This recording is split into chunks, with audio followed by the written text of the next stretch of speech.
Adventures of Sonic Episode 27, Boogey Mania. I feel ridiculous just saying that name. Sonic says that he's tired of traveling and it's time to set up camp and returns to Tails with a bunch of household appliances and furniture.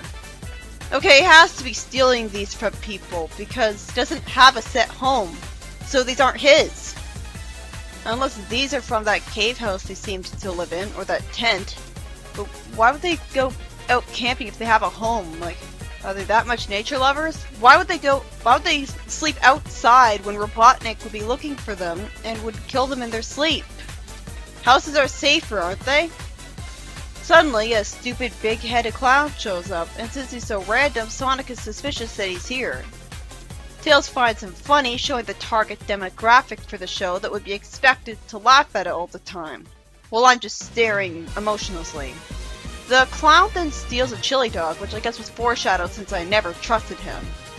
Coconuts finds Sonic in a green crystal cave, as well as Professor Von Schlimmer, who Sonic recognizes, says that he's enjoying his dream clown. Why is Tails thanking the clown in Spanish? There's no Spanish people in this show, in this world. The clown goes into the professor's brain, and Coconuts wants to get a promotion, telling Robotnik about the dream projector.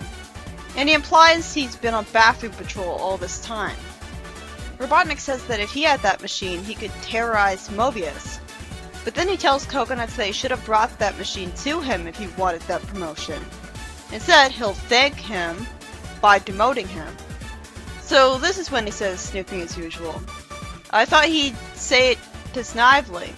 Instead, Snively never shows up in the show, and it's to Scratch. Why did Robotnik program Grounder to hate licking his boots? The professor says his invention needs some more oil, and he brings back the clown for Tails. Is something bad gonna happen from this? Then Scratch and Grounder show up, just like clowns. At least Tails' eyes are closed when he's laughing, so that justifies him not seeing Scratch and Grounder kidnap the clown in the vehicle. Except no, it's not justified, because he should have heard their voices. The professor refuses to turn his dream machine into a nightmare machine for Robotnik. Fortunately, after he briefly agrees to work for him from a bribe, he changes his mind. Coconuts kidnap Tails off-screen again, but Robotnik just tells Coconuts to clean up sludge. Why doesn't he just quit? He's really got loyalty hard programmed into him. Tails is grabbed by a robot who would put him in a cell, and he's used the bargaining chip to make the professor do what Robotnik wants. I hope this character is the same character we saw in an earlier episode. Like, it would be nice to see an OC being used again for a change. Of course, Robotnik was lying about his promise, and the professor was thrown in a cell. Then Sonic fools Scratch somehow with a disguise he shouldn't have at all, giving them all keys to distract them with shiny keys, which makes them leave so Sonic can save them. Why can't Sonic just spin dash to break down the cell door and beat up the robots? Sure, this is more creative and interesting, but it's much stupider because he shouldn't have this disguise or successfully fool them. It's just not good writing. Robotnik tells a nightmare monster to attack Sonic. Is it just an illusion? Sonic throws a statue, and that just makes the monster angrier, and Sonic just stands there like a wuss being intimidated instead of spin dashing at it, which reminds me of Sad AM in a bad way. He dodges lasers and finally thinks to run away. He somehow runs up a wall on a 90-degree angle and makes the monster run into it. He could have spin dashed to drift turn away from the wall and justified that better. Robotnik says that the monster will destroy his building and it turns on him, but no, of course it doesn't hurt or kill him. Instead, it just leaves the building. Why? Robotnik lampshades how lucky he is that the monster didn't step on the microphone he needs to control him. At least that luck is lampshaded. We see the monster scare a farmer who calls it a boogie bear or something, and Robotnik says he wants the village cleared of people. Why though?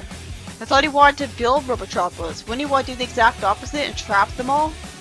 Grounder says that now they can take whatever they want from the villages. Oh, that's why he wants to. No, that doesn't explain it. Why did he try to destroy those villages earlier when that would destroy the materials he'd get to steal from them before he could steal them? I do love that it's basically explained how Robotnik gets his hands on materials. He loots villages. That's easier to believe than someone on the black market willingly selling him materials.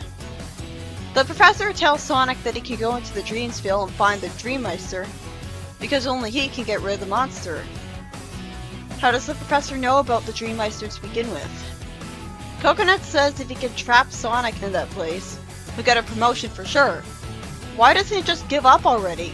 Shouldn't he know Robotnik better by now? He jumps into the dream world, and Tails went in there too. Dreamville barely looks any more colorful and nonsensical than Mobius on the show. It's just the sky that's weird. We see someone who's in charge of making a dream for a person. Sonic talks to her and says he'd better get back home. Coconut's plans to get rid of Sonic with a hole and put an exit sign somewhere. But because he paused before saying the word here, I immediately guessed that something would go wrong for him. A monster chases them. At least it's less predictable than in Fleetway because I'm not predicting exactly what happens next panel here to the T. I just know that something will go wrong.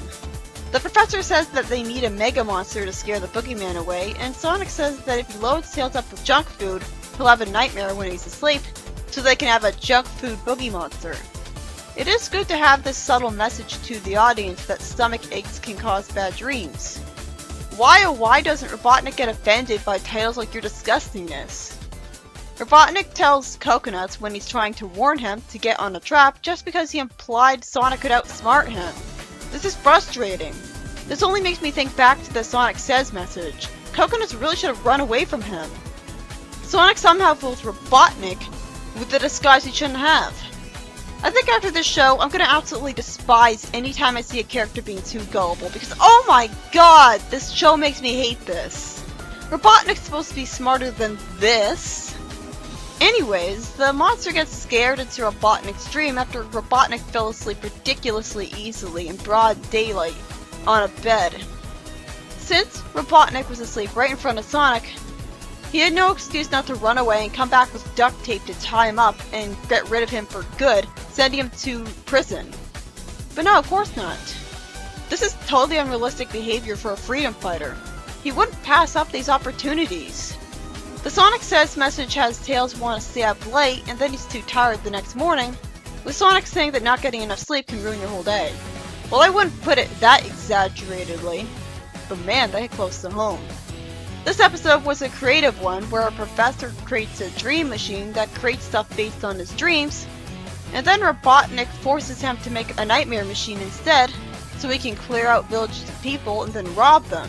I guess he thinks that Scratch Grounder is so incompetent that if they tried to rob them without the people being cleared of their houses, the people would actually throw Scratch and Grounder out of their houses. Did we ever see Sonic get the materials back to that village, like an actual hero would do? Speaking of that, he didn't take down Robotnik when he was asleep in front of him either. He just dealt with a monster. It was a pretty good episode though. Tails got to be useful because he had a bad dream summoning the bigger monster to save the day.